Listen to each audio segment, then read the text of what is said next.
রাত তখন প্রায় 2টো। আমি তখনও জেগেছিলাম। কারণটা খুব সাধারণ। নতুন জায়গা, নতুন বাসা। ঘুম আসছিল না কিছুতেই। বাসাটা আমি ভাড়া নিয়েছিলাম ঢাকা শহরের একদম প্রান্তে, একটু নির্জন এলাকায়। ভাড়া কম, জায়গা বড়, আর আশেপাশে খুব বেশি মানুষজন নেই। প্রথমে বিষয়টা ভালোই লেগেছিল, শান্ত পরিবেশ, কাজ করার জন্য পারফেক্ট। কিন্তু সেই রাতে প্রথমবার আমার মনে হলো শান্ত জায়গা সবসময় ভালো না।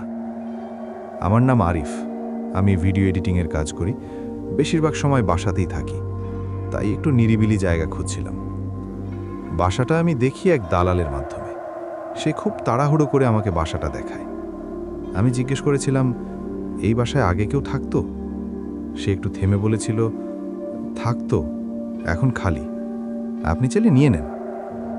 তার কথার মধ্যে একটা অদ্ভুত চাপা ভাব ছিল, কিন্তু তখন আমি সেটা গুরুত্ব দেইনি। ভুল করেছিলাম। প্রথম 2 দিন সব ঠিকই ছিল, কোনো সমস্যা নেই, কোনো অদ্ভুত কিছু নেই।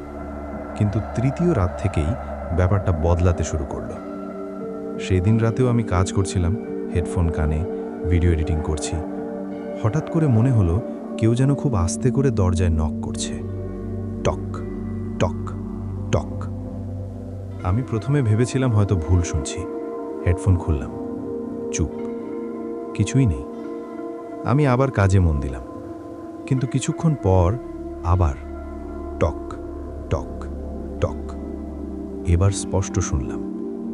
আমি উঠে দাঁড়ালাম, দরজার কাছে গিয়ে বললাম, কে? কোনো উত্তর নেই। ধীরে ধীরে দরজাটা খুললাম। বাইরে অন্ধকার। করিডোরে একটা ছোট লাইট জ্বলছে, কিন্তু সেখানে কেউ নেই। আমি চারপাশে তাকালাম। পুরো ফ্লোরটাই প্রায় খালি, অন্য ফ্ল্যাটগুলো বন্ধ। হয়তো পাশের কোথাও শব্দ হয়েছে। নিজেকে বুঝিয়ে আবার ভেতরে ঢুকলাম, কিন্তু দরজা বন্ধ করার সময় হঠাৎ মনে হলো আমার পেছনে কেউ দাঁড়িয়ে আছে। আমি সাথে সাথে ঘুরে তাকালাম, কেউ নেই। তবুও একটা অদ্ভুত ঠান্ডা অনুভূতি পুরো শরীর দিয়ে চলে গেল। এর পরের ঘটনাটা ঘটে সেই রাতেই। আমি আবার কাজে বসেছিলাম। হঠাৎ আমার কম্পিউটারের স্ক্রিন নিজে থেকেই ব্ল্যাক হয়ে গেল। বিদ্যুৎ যায়নি, সিপিইউ চলছে। আমি অবাক হয়ে তাকিয়ে আছি। ঠিক তখনই স্ক্রিনে একটা লেখা ভেসে উঠল, তুমি কেন এখানে? আমার বুক ধড়ফড় করতে শুরু করলো। আমি তো কিছু টাইপ করিনি। আমি মাউস নাড়ালাম, কিবোর্ড চাপলাম, কিছুই কাজ করছে না। তারপর আবার নতুন একটা লাইন, ও চলে যেতে পারেনি। আমার গলা শুকিয়ে গেল। আমি একদম স্থির হয়ে বসে আছি। এরপর হঠাৎ স্ক্রিন আবার স্বাভাবিক হয়ে গেল। আমার আগের প্রজেক্ট ওপেন হয়ে গেল, যেন কিছুই হয়নি। আমি অনেকক্ষণ বসেছিলাম, কিছু বুঝতে পারছিলাম না। পরদিন সকালে আমি নিচে দারোয়ানের কাছে গেলাম। আমি তাকে জিজ্ঞেস করলাম, ভাই, এই বাসায় আগে কে থাকতো? দারোয়ান প্রথমে কিছু বলতে চাইল না। আমি একটু জোর দিলাম। তারপর সে আস্তে করে বলল, একটা ছেলে থাকতো, আপনার মতোই, একা। তারপর সে চারপাশে তাকালো, যেন কেউ শুনে ফেলবে এই ভয়। একদিন ওকে পাওয়া যায়নি। মানে? ও হঠাৎ গায়েব হয়ে যায়। দরজা ভেতর থেকে লক ছিল। পুলিশ আসে, কিছুই পায় নাই। আমার শরীর ঠান্ডা হয়ে গেল। তারপর থেকে কেউ বেশি দিন থাকে না ওই ফ্ল্যাটে। আমি তখন নিজেকে বোঝানোর চেষ্টা করছিলাম সব কাকতালীয়, কিন্তু ভেতরে ভেতরে একটা ভয় ঢুকে গেছে। সেই রাতে আমি ঠিক করলাম সব কিছু রেকর্ড করব। আমি আমার মোবাইল ক্যামেরা অন করে রাখলাম, পুরো রুম কভার করে। রাত 1টা, 2টো, কিছুই হচ্ছে না। আমি ভাবলাম হয়তো আমি অতিরিক্ত ভাবছি। ঠিক তখনই আবার সেই শব্দ, টক টক টক। এইবার দরজায় না, এইবার আমার রুমের ভেতর থেকে। আমি ধীরে ধীরে মাথা ঘুরিয়ে তাকালাম। আমার বেডের পাশের দেওয়ালে, সেখানে খুব আস্তে করে কেউ যেন ভেতর থেকে নক করছে, টক টক টক। আমার শ্বাস বন্ধ হয়ে আসছিল। দেওয়ালের ভেতর কিভাবে? আমি উঠে দাঁড়ালাম, ধীরে ধীরে দেওয়ালের কাছে গেলাম। শব্দটা থেমে গেল।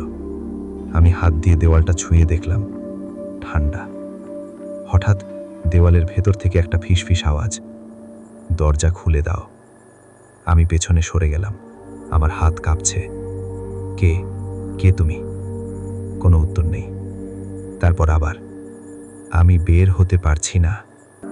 আমি দৌড়ে দরজার দিকে গেলাম, বের হয়ে যাব এটাই ভাবছি, কিন্তু দরজা খুলতে গিয়ে দেখি দরজা ভেতর থেকে লক করা, ঠিক আছে, কিন্তু হ্যান্ডেল নড়ছে না, যেন বাইরে থেকে কেউ ধরে রেখেছে। আমি জোরে টানতে লাগলাম। ঠিক তখনই আমার পেছনে একটা শব্দ, খুব ধীরে, কারো পায়ের শব্দ। আমি বুঝতে পারছিলাম এখন আমি আর একা নও।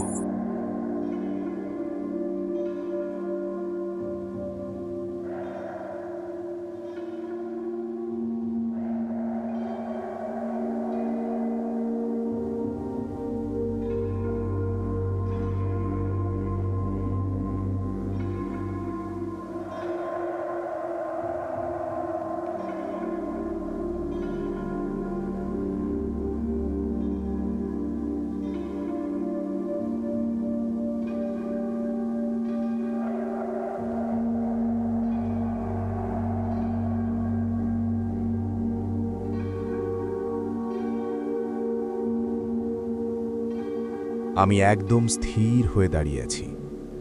দরজার হ্যান্ডেলটা আমার হাতে, কিন্তু সেটা নড়ছে না, যেন বাইরে থেকে কেউ শক্ত করে ধরে রেখেছে। আর আমার পেছনে ধীরে ধীরে কারো পায়ের শব্দ, ডাপ ডাপ ডাপ। শব্দটা খুব ভারী না, বরং অস্বাভাবিকভাবে ধীর, যেন কেউ ইচ্ছে করে আস্তে হাঁটছে, যাতে আমি বুঝতে পারি সে আসছে। আমার বুকের ভেতর ধক ধক শব্দটা এত জোরে হচ্ছিল, মনে হচ্ছিল ওই জিনিসটা সেটাও শুনতে পাচ্ছে। আমি ধীরে ধীরে ঘুরে তাকালাম। প্রথমে কিছুই দেখলাম না, রুমটা অন্ধকার, শুধু কম্পিউটারের হালকা আলো। কিন্তু কয়েক সেকেন্ড পর আমি বুঝতে পারলাম ওটা দাঁড়িয়ে আছে আমার বেডের পাশে। একটা মানুষের মতো অবয়ব, কিন্তু পুরোপুরি না। মাথাটা একটু কাত হয়ে আছে, হাত দুটো অস্বাভাবিকভাবে লম্বা, আর পুরো শরীরটা যেন আধা অন্ধকারের ভেতরে ডুবে আছে। আমি ওর মুখ দেখতে পাচ্ছিলাম না, কিন্তু আমি নিশ্চিত ছিলাম ও আমার দিকেই তাকিয়ে আছে। হঠাৎ করে ওটা এক পা সামনে বাড়ালো। আমি চিৎকার করে উঠলাম, কে তুমি? ওটা থেমে গেল। তারপর খুব আস্তে করে মাথাটা সোজা করল। আর তখনই আমি একটা শব্দ শুনলাম, একটা গলা, খুব শুকনো, ভাঙা, যেন অনেক দিন কথা বলেনি। তুমি এখানেই থাকো? আমার গলা শুকিয়ে গেছে। আমি কোনোভাবে বললাম, হ্যাঁ, কিন্তু তুমি কে? ওটা কিছুক্ষণ চুপ করে থাকলো, তারপর বলল, আমি বের হতে পারি না। আমার মাথায় তখনই দারোয়ানের কথা ঘুরতে লাগলো। একটা ছেলে ছিল, হঠাৎ গায়েব হয়ে যায়। আমার শরীর ঠান্ডা হয়ে গেল। তুমি সেই ছেলে? ওটা কোনো উত্তর দিল না, বরং ধীরে ধীরে আমার দিকে এগোতে লাগলো। আমি পেছাতে লাগলাম, দেয়ালের সাথে ঠেকে গেলাম। ওটা এত কাছে চলে এলো যে এখন আমি ওর নিঃশ্বাসের মতো একটা ঠান্ডা বাতাস অনুভব করতে পারছিলাম। তারপর হঠাৎ করে ওর মুখটা একটু আলোর মধ্যে এলো, আর আমি যা দেখলাম সেটা কোনো মানুষের মুখ না। চোখের জায়গায় ফাঁকা কালো গর্ত, মুখটা অস্বাভাবিকভাবে লম্বা, আর ঠোঁট নেই, যেন কেউ জোর করে মুখটা টেনে লম্বা করে দিয়েছে। আমি চিৎকার করতে পারছিলাম না, গলা দিয়ে শব্দ বের হচ্ছিল না। হঠাৎ ওটা খুব কাছে এসে ফিসফিস করে বলল, ও এখনো এখানে আছে। আমার মাথা ঘুরে উঠল। মানে কে? ওটা ধীরে ধীরে মাথা ঘুরিয়ে তাকালো আমার পেছনের দেওয়ালের দিকে, যেই দেওয়াল থেকে আগে নক করার শব্দ আসছিল। ও আমাকে বের হতে দেয় না। হঠাৎ করে দেওয়ালটা কেঁপে উঠল, একদম জোরে, ধড়াম। আমি আর ওই জিনিসটা দুজনেই তাকালাম। দেওয়ালের ভেতর থেকে এবার জোরে জোরে আঘাত আসতে লাগলো, ধাম ধাম ধাম, যেন কেউ ভেতর থেকে বের হওয়ার জন্য মরিয়া হয়ে চেষ্টা করছে। আর সেই সাথে একটা ভয়ঙ্কর চিৎকার, খুলে দাও। আমার কানে যেন বাজ পড়ল। আমি দুই কানে হাত দিলাম। এইটা কি? ওটা আমার দিকে তাকালো। এই প্রথমবার ওর গলায় ভয় শুনলাম। ও ও আমাকে মেরেছে। আমার বুক ধক করে উঠল। কি? ও আমাকে মেরেছে। আমি পালাতে পারিনি। ঠিক তখনই দেওয়ালের একটা অংশ হঠাৎ ফেটে গেল। একটা ফাঁক তৈরি হলো। অন্ধকার, একদম কালো, কিন্তু সেই অন্ধকারের ভেতর থেকে দুটো চোখ জ্বলছে। লাল নয়, সাদা নয়, একটা অদ্ভুত ফ্যাকাশে আলো। আমি পেছাতে লাগলাম। না না, ওই ছেলেটার অবরবটা হঠাৎ কাঁপতে লাগলো। ও আসছে। পরের মুহূর্তে যা হলো আমি কোনোদিন ভুলব না। দেওয়ালের ফাঁকটা হঠাৎ বড় হয়ে গেল, আর সেখান থেকে একটা হাত বেরোলো। কিন্তু সেটা মানুষের হাত না। অস্বাভাবিক লম্বা, পাতলা, আর আঙুলগুলো অনেক বেশি লম্বা, যেন ছুরি। ওই হাতটা সরাসরি ওই ছেলেটার দিকে এগিয়ে গেল। ছেলেটা চিৎকার করে উঠল, না! আমি দাঁড়িয়ে দেখছি, কিছুই করতে পারছি না। হাতটা ওর গলা ধরে ফেলল, তারপর ধীরে ধীরে ওকে টানতে লাগলো দেওয়ালের দিকে। ছেলেটা আমার দিকে তাকিয়ে চিৎকার করছে, আমাকে বাঁচাও! আমার পা নড়ছিল না। আমি শুধু তাকিয়েছিলাম, কিছু করতে পারিনি। কয়েক সেকেন্ডের মধ্যেই ওকে পুরোপুরি টেনে নিয়ে গেল সেই অন্ধকারের ভেতর। দেওয়ালের ফাঁকটা আবার বন্ধ হয়ে গেল। সব কিছু চুপ, পুরো রুম নিঃশব্দ। আমি একা দাঁড়িয়ে আছি। আমি তখন আর কিছু ভাবিনি, দৌড়ে দরজার দিকে গেলাম। এইবার দরজা খুলে গেল। আমি এক সেকেন্ডও দেরি করিনি, সোজা বাইরে বের হয়ে দৌড়াতে লাগলাম। সিঁড়ি দিয়ে নিচে, তারপর বাইরে। আমি পিছনে তাকাইনি, একবারও না। সেই রাতের পর আমি আর কখনো ওই বাসায় ফিরে যাইনি। আমার সব জিনিসপত্র, ল্যাপটপ, ক্যামেরা সব ফেলে রেখে এসেছি। কিন্তু গল্প এখানেই শেষ নয়। দুদিন পর আমার ফোনে একটা ভিডিও আসে, একটা অজানা নাম্বার থেকে। ভিডিওটা ওপেন করতেই আমার শরীর জমে গেল। ওটা ছিল আমার রুমের ভিডিও, যেটা আমি নিজেই রেকর্ড করার জন্য রেখে গিয়েছিলাম। ভিডিওতে দেখা যাচ্ছে আমি দরজার সামনে দাঁড়িয়ে আছি। তারপর আমার পেছনে ধীরে ধীরে দেওয়ালটা ফেটে যাচ্ছে, আর অন্ধকার থেকে কেউ বের হয়ে আসছে। ভিডিওটা এখানেই শেষ, কিন্তু শেষ হওয়ার আগে একটা জিনিস দেখা যায়, খুব অল্প সময়ের জন্য। দেওয়ালের ভেতর থেকে যে জিনিসটা বের হচ্ছিল, ওটার মুখটা পুরোপুরি আমার মতো। এখানেই দ্বিতীয় অংশ শেষ। তুমি কি শেষ অংশ চাও? শেষ অংশে জানা যাবে আসলে কে আসল আমি, আর কে এখনো ওই ঘরের ভেতর আছে। ঠিক আছে, এখন গল্পটা আরো গভীরে যাবে। আগের জায়গা থেকে শুরু করছি। এখান থেকেই আসল ভয়টা শুরু। আমি ভিডিওটা দেখার পর একেবারে জমে গেলাম। ভেতরে এক অদ্ভুত ভীতিকর অনুভূতি। হাত কাঁপছিল, শ্বাস দম বন্ধ।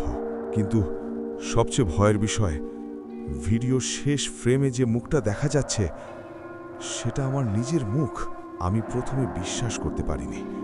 নিজেকে তো ওই সময় সেখানে দেখিনি, কিন্তু ভিডিওতে আমি নিশ্চিত ওই ভেতরে একজন আমার মতো দাঁড়িয়ে আছে। পরের দিন আমি সিদ্ধান্ত নিলাম সব কিছু শেষ করার। আমি আবার বাসার দিকে যাই।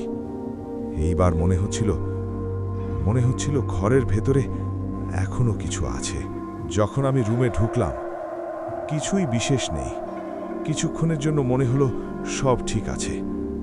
তবে ভেতরে একটা অদ্ভুত ঠান্ডা বাতাস, মাথার ভেতরে একটা আওয়াজ, ও এখনো এখানে।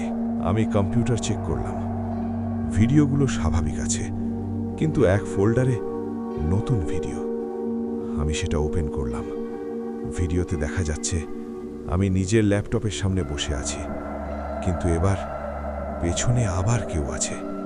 আর এবার স্পষ্ট দেখা যায় ওই ছেলেটা যে দেওয়ালের ভেতরে আটকা পড়ে গিয়েছিল, তার চোখ এখন আমার দিকে, আর মুখ আমার মুখের মতো। এবার আমি বুঝতে পারলাম ওই রাতের ঘটনা শুধু সেই ছেলেটার নয়, এটা আমি এখনো ওই বাসায় আটকা। আমি দৌড়ে দরজার দিকে গেলাম, কিন্তু এবার দরজা খোলা গেল না। হ্যান্ডেল নড়ছে না। পেছনে তাকালাম, ওই ছেলেটার অবয়ব এখন আমার রুমের মাঝখানে দাঁড়িয়ে আর ধীরে ধীরে আমার দিকে এগোচ্ছে। তুমি এখান থেকে বের হতে পারবে না। ওর গলা ফিস ফিস করছে। আমি চিৎকার করতে চাইলাম, কিন্তু কোনো শব্দ বের হচ্ছে না। এক মুহূর্তে সব নিভে গেল।